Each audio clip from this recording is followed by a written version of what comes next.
anniversary, hindi lang natin naalala yung magagandang balon na ginawa ni Alvin at ng grupo, kundi maalala natin higit sa lahat yung mensahe ng Lord na malalagay po sa aming mga puso. Kaya welcome ho sa inyong lahat. Hindi ko na patatagalin. Ang ating pong tagapagsalita ngayong umagang ito ay walang iba kundi siya po ay pastor ng Jesus Reigns Imus. At nung siya po ay tinanggap yung pagpapastor doon po sa Arroyo High School, nung siya po ay nakaluhod at nilelehag si Brother Eddie, nasa gilid ho ako ng Arroyo Grandstand, no? Nasa gilid. At pinanonood ko siya, hindi niya ho alam. Pero naging pastor ho namin siya nung ako po ay home church pastor sa Santa Mesa, mga 1987, 88, 89. Siya po ay naging humawak. Under ho niya ang Manila nung time na yon. At kami po ay madalas minimit niya. At minsan nag-meet ho kami sa Parks and Wildlife. May message ho siya sa amin ng ganito, kasama yung mga home church pastor. Ang sabi niya, you shall call them by their name. Na ini-insist niya na dapat bilang pastor, alam mo yung pangalan ng mga tupa mo. No? Of course, galing sa Book of John. Kaya naalala ko ho lagi yun. Kaya ay meron ho tayo o meron ho kayong mga pangalan dito ho sa aking gadget para pag hindi ko naalala, minsan nakakabaliktad ko yung pangalan nyo pero ay situate na sa gadget ko para maalala ko kasi naalala ko lagi yung turo niya na dapat kilala mo yung pangalan nila. Di po ba? Kaya hindi na ho natin patatagalin. No? At siya po ay ininom din namin sa kasal. At praise the Lord. At nung minsan ho, nagkaroon kami ng gawain ng mga former GIL workers sa Batangas po, ay nabanggit ko sa kanya. Basta sabi niya, maaga pa lang, invite ko siya rito. At nakita kami ng Jesus Rise, nung nakaraan ulit, kaya in-invite ko po siya. Kasama rin po niya ang kanyang may bahay, si Sister Connie. No? At ngayon po, bigay po natin ng GBC, God bless you, welcome. Si Pastor Reverend Boyet Santa Ana. Amen. Good morning po sa mga butisan.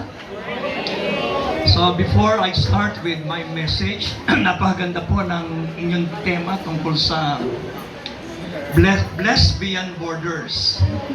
Kanina kausap ko si Pastor Ephraim, so it's better na buo na lang kaysa Pastor F. Kasi yung Ephraim, mas biblical yun. Alam niyo ba ibig sabihin ng Ephraim? Ipinangalan ni Joseph yung sa kanyang ikalawang anak, panganay si Manasseh, pangalawa si Ephraim dahil sa kabila ng pagdurusa ni Joseph sa Egypt, pinagpala siya ng Panginoon. Ang ibig sabihin ng Ephraim ay the Lord has made me fruitful in the land of affliction. Kaya pinagpala ang GVC dahil very prophetic. Ang ibig sabihin ng Ephraim ay pinagbunga or fruitful. Now, before I begin with my message na Blessed Beyond Borders, medyo magkakaroon kayo ng problema after ng inyong 3rd anniversary. Dahil tinanong ko si Pastor, sabi ko, bakit garahe? Kasi nga nasa garahe daw. Sabi ko, paano kapag pinalawak ng Diyos yung gawain? Wala na kayo sa garahe. So, malaking problema yon. Okay lang? Dahil okay. Kanina habang nagte-testify si Flor, si Flor? Yan, Bisaya ka dahil dili. Yan. Kaya kanina sa kanyang accent Kaya maayong buntag. Sino rito mga Bisaya? Anyone? So, dalay ko ng Ginoo, napakabuti ng ating Panginoon. Masyado ko napagpala. Sabi niya kanina, lahat na ron ng kulay ng alak na inuman niya. Tapos si Ate Jelly nag-testify. Tapos naisip ko, sabi ko, alam nyo, every time I go to a place to speak, sinasabi ko na gusto ko na magbigay ng aking personal testimony. You can forget about my message. Pero yung testimony ng isang tao, ito ang hindi natin po pwedeng makalimutan. Kung paano binago ng ating Panginoon. Sino rito ang binago ng ating Panginoon? Ayan. Siguro po tayo pong lahat dito ay hindi po laki sa Christian family. Pwera lang siguro yung mga anak ni Pastor at ni Pastora Josie at yung mga matagal ng Christian. Kayo yung first generation, tapos second generation, mga anak nyo yung mga Christian na. Pero karamihan sa atin, hindi po tayo pinanganak sa Christian family. Ako po ay hindi pinanganak sa Christian family. Nung ako po ay ipinanganak, actually I was born in Santa Ana, Manila. I was born December 22, 1959. Sino po rito yung mga senior? Yung pong mga kakaigit. Ayan, ako po ay 66 na.